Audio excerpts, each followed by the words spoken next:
বেশ কিছুদিন ধরে আমার ছাদ বাগানে ড্রাগন গাছে যে পাকা ড্রাগন ফলগুলো হয়ে আছে তার ভিডিও তোমাদেরকে শেয়ার করছিলাম। আজকে এই পাকা ড্রাগন ফলগুলো তুলে নেওয়ার ভিডিও পুরোটাই শেয়ার করব, আর তার সাথে ছোট ড্রাগন গাছের পরিচর্যা থেকে শুরু করে নর্মালি যে গাছে ফল হয় সেই গাছের পরিচর্যা পুরোটাই তোমাদেরকে শেয়ার করব এই ভিডিওটাতে।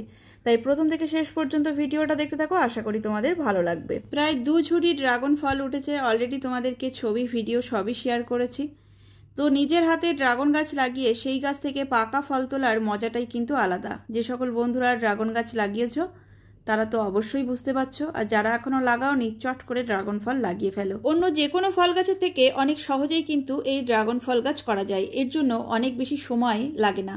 তোমার সময় বুঝে এই গাছকে পরিচর্যা করলেই চলবে, শুধু এই গাছের সঠিক পরিচর্যাটা জানা দরকার, তাহলেই খুব সহজেই এই ড্রাগন গাছ করা যায় আর এই গাছ থেকে প্রচুর পরিমাণে ফলও পাওয়া যায়। যে সকল বন্ধুদের গার্ডেনিং করার শখ কিন্তু সময় পাচ্ছ না তাদের জন্য একদম বেস্ট অপশন। গার্ডেনিং করলে সব থেকে বড় চিন্তা যেটা থাকে গাছে জল দেওয়া। অতিরিক্ত গরম পড়লে যে কোনো গাছেই কিন্তু 2 বার করে জল দেওয়ার দরকার হয়, তাই সময়ের অভাবে অনেকেই শখ থাকা সত্ত্বেও গার্ডেনিং করতে পারে না। তবে এই গাছের ক্ষেত্রে একদম ব্যাপারটা অন্যরকম। অতিরিক্ত গরম পড়বে যখন, তখন গাছের গোড়ায় একদমই জল দেওয়া যাবে না, শুধুমাত্র রাতের বেলায় স্প্রে করতে হবে প্লেন জল, তাও আবার গাছের ডালে। আর নর্মালি সপ্তাহে 1 দিন করে জল দিলেই চলে। এছাড়া যদি কখনো বেড়াতে যাওয়ার প্ল্যান করা হয়, কখনো 15 দিন 1 মাস এরকম তো হতেই পারে, বেড়াতে যাওয়ার প্ল্যান থাকতেই পারে, তো এই গাছের জন্য তোমাদের কোনো টেনশন থাকবে না। তোমরা গাছকে অনায়াসেই ছাদের ওপরে ছেড়ে চলে যেতে পারবে, কাউকে বলে যেতে হবে না এই গাছে জল দেওয়ার জন্য। নর্মালি এই গাছে যদি জল নাও দেওয়া হয় তাও কিন্তু এই গাছগুলো মরবে না। হয়তো গাছের গ্রোথ তেমন ভালো হবে না, কিন্তু গাছ তুমি ফিরে এসে অবশ্যই দেখতে পাবে। এই গাছ অন্য গাছের মতো কিন্তু মরে যাবে না। বাড়ি ফিরে এসে আবারও গাছের পরিচর্যা করবে, জল দেবে, সতেজ হয়ে উঠবে। হয়তো একটু নিস্তেজ মেরে থাকবে, দেখে মনে হবে গাছের তো কোনো গ্রোথ হলো না 1 মাসে, কিন্তু গাছ নষ্ট হবে না।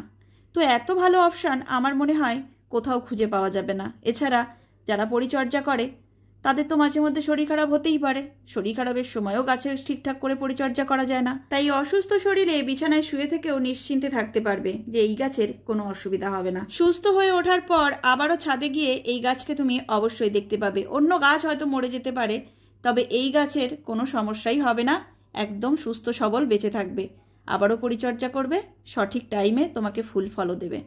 তো যাই হোক, অনেক কিছু বলে ফেললাম এই গাছ সম্পর্কে। এবার তোমাদেরকে বলবো একদম ছোট্ট থেকে এই গাছকে কিভাবে পরিচর্যা করে বড় করে তুলবে। নার্সারি থেকে যখনই তোমরা ড্রাগন ফ্রুটসের চারা কিনে আনবে তখনই চেষ্টা করবে ম্যাচিওর ডালের চারা কিনতে।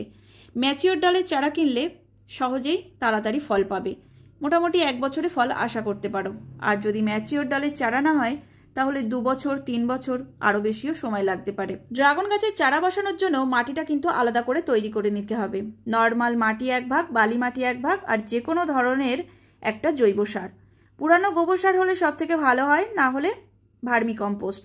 ভার্মি কম্পোস্ট অনলাইনেও কিনতে পাওয়া যায়, এমনকি সারের দোকানেও তোমরা পেয়ে যাবে। এই 3টে জিনিস সমান পরিমাণে মিশিয়ে ভালো করে রোদে শুকিয়ে নিতে হবে, তারপর ড্রাগন গাছের চারাটা বসাতে হবে।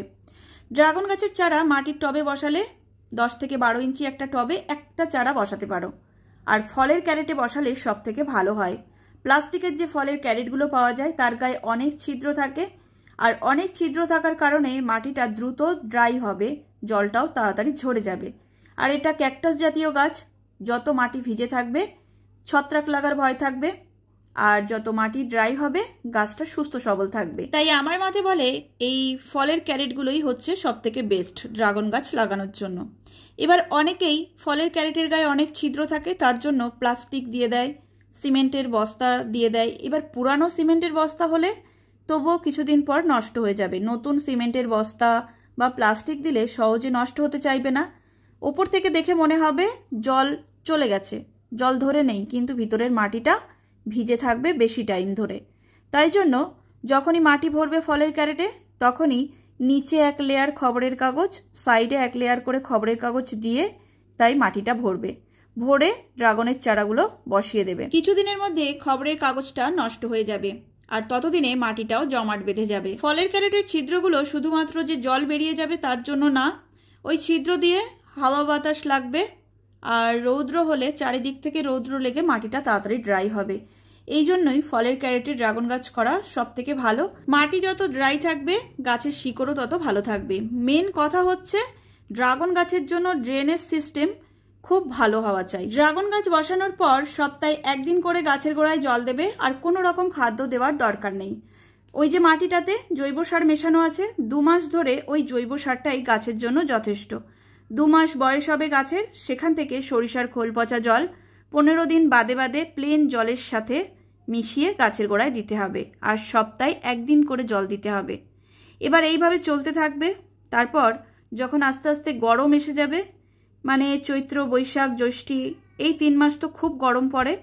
এই সময় গাছের গোড়ায় কিন্তু একদমই জল দেওয়া যাবে না, খাবারও দেওয়া যাবে না, মানে ওই সরিষার খোল পচা জলটা দেওয়া যাবে না। ওই সময় স্টক করতে হবে খাবার, জলও স্টক করে দিতে হবে। শুধুমাত্র রাতের বেলায় একদিন বাদে একদিন এই যে ডালগুলো দেখতে পাচ্ছ, ডালে প্লেন জল স্প্রে করতে হবে। ড্রাগন গাছে খুব একটা পোকা লাগে না, শুধুমাত্র একটু পিঁপড়ের উৎপাত হয়। তাও নর্মালি এমনি গাছে পিঁপড়ের উৎপাত হতে পারে, তবে ফুল যখন আসে গাছে তখন একটু বেশি পিঁপড়ের উৎপাত দেখা যায়। তো এর জন্য আমি ব্যবহার করি নিম তেল। নিম তেল সপ্তাহে একদিন করে স্প্রে করে দিলেই যথেষ্ট, অন্য কোনো হার্ড কীটনাশকের প্রয়োজন হয় না। তবে যদি দেখো যে কোনো প্রয়োজন আছে কীটনাশক দেওয়ার, তখনই এই নিম তেলটা দেবে, না হলে দেওয়ার কিন্তু দরকার নেই। অতিরিক্ত গরম পড়লে ড্রাগন গাছ যদি হলুদ হয়ে যায়, তাহলে একটা গ্রিন নেটের শেড দিয়ে গার্ড করে দিতে হবে। আর যদি গ্রিন নেট না পাও, সোজা একদম বাংলা উপায়, বেড কভার তোমাদের বাড়িতে আছে নিশ্চয়ই, একটু ছেঁড়া বেড কভার হলেও চলবে, ওটা যদি একটু বুদ্ধি করে টানিয়ে দিতে পারো, গ্রিন নেটের প্রয়োজন হবে না। কিন্তু যারা গ্রিন নেট ব্যবহার করতে পারছো, তারা গ্রিন নেট ওই সময়টা 3 মাস একটু গার্ড করে রাখো রৌদ্রটা, তাহলে গাছ আর হলুদ হবে না। তবে বর্ষা নামলেই কিন্তু ওই হলুদ ডালগুলো আস্তে আস্তে সবুজ হয়ে যাবে বর্ষার জল পেয়ে। এবার বর্ষা নেমে গেলে গাছের গোড়াটা জল জমছে কিনা এইদিকে খেয়াল রাখতে হবে। মানে অনেক সময় ড্রেনেজ সিস্টেম বন্ধ হয়ে যায়, কোনো না কোনো কারণে হতে পারে, ওইটা একটু খেয়াল রাখতে হবে গাছের গোড়ায় জল বসছে কিনা। আর গাছটা কিন্তু 12 মাসের জন্যই সকাল থেকে সন্ধ্যা পর্যন্ত রৌদ্র পাবে এমন জায়গায় রাখতে হবে, তাহলেই গাছের গ্রোথ ভালো হবে। যতই খাদ্য দাও আর যাই করো না কেন, রৌদ্র যদি ঠিকঠাক না পায়, গাছের গ্রোথ কিন্তু একদমই ভালো আসবে না। ওই সকালবেলায় একটা টাইম রৌদ্র পেলো, সারাবেলা রৌদ্র পেলো না, তাহলেও কিন্তু গাছের গ্রোথ আসবে না। একদম সকাল থেকে সন্ধ্যা পর্যন্ত রৌদ্র চাই, তবেই গাছের গ্রোথ হবে ভালো, গাছে ভালো ফল হবে, ফুলও আসবে, ফুলগুলো টিকেও যাবে, ফলও বেশি পরিমাণ পাবে। বর্ষার সময় ড্রাগন গাছে আলাদা করে জল দেওয়ার কিন্তু একদমই প্রয়োজন নেই। মাঝে মধ্যে ওয়েদার ভালো থাকলে সরিষার খোল পচা জলটা প্লেন জলের সাথে মিশিয়ে হালকা করে একটু দেওয়া যেতে পারে। তবে এটা কিন্তু যে গাছে ফল হয়নি সেই গাছের জন্য। যে গাছে ফল আসছে সেই গাছে কিন্তু কোনো রকম খাবার দেওয়া যাবে না, যে 6 মাস ফলের সিজন থাকবে। আমি কিন্তু আমার ড্রাগন গাছগুলো ফলের সিজনে কোনো রকম খাবার দিই না। খাবার দিতে বলছি সেই গাছগুলো যে গাছগুলো ছোট, বড় হয়নি এখনো। বর্ষাকালে ওয়েদার ভালো দেখলে অল্প একটু প্লেন জলের সাথে সরিষার খোল পচা জল মিশিয়ে একটু ব্যবহার করা যেতে পারে। এছাড়া বর্ষাকালে গাছের গোড়ায় স্যাপ পাউডার, মানে এটা এক ধরনের ফাঙ্গিসাইড, স্যাপ পাউডারের গুঁড়ো সপ্তাহে একদিন করে ছড়িয়ে দিই, যাতে বৃষ্টি হলেই গাছের গোড়ার মধ্যে যেতে পারে ফাঙ্গিসাইডের গুঁড়োটা।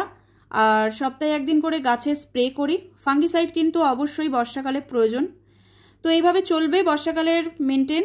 আর এরপরেই চলে আসবে শীত। শীতের সময় যে গাছে ফল এসছে বা যে গাছ ছোট, সব গাছেই সপ্তাহে একদিন করে প্লেন জল আর 15 দিন অন্তর সরিষার খোল পচা জলটা প্লেন জলের সাথে মিশিয়ে খুব হালকা করে দিতে হবে। এছাড়া শীতকালে গাছের গোড়ায় একবার করে পুরানো গোবর সার, না হলে ভার্মি কম্পোস্ট, যে কোনো একটা জৈব সার গাছের গোড়ায় দিতে হবে। আমি বছরে একবার করেই গাছের গোড়ায় জৈব সার দিয়ে থাকি। এছাড়া ওই লিকুইড যা সরিষার খোল পচা জল দিই ওটাই। কোনো রকম রাসায়নিক সার ব্যবহার করি না, কোনো রকম হার্ড কীটনাশক ব্যবহার করি না। আমি আমার ড্রাগন গাছের এই ছাদ বাগানটা যেভাবে পরিচর্যা করে বড় করে তুলেছি এতক্ষণ, সেটাই তোমাদেরকে শেয়ার করলাম। তো তোমাদের যদি ভালো লেগে থাকে তাহলে প্লিজ একটা লাইক করো, শেয়ার করো, আর কমেন্ট করতে কিন্তু একদমই ভুলো না। আমার ছাদ বাগানটা কেমন অবশ্যই জানিয়ে যেও।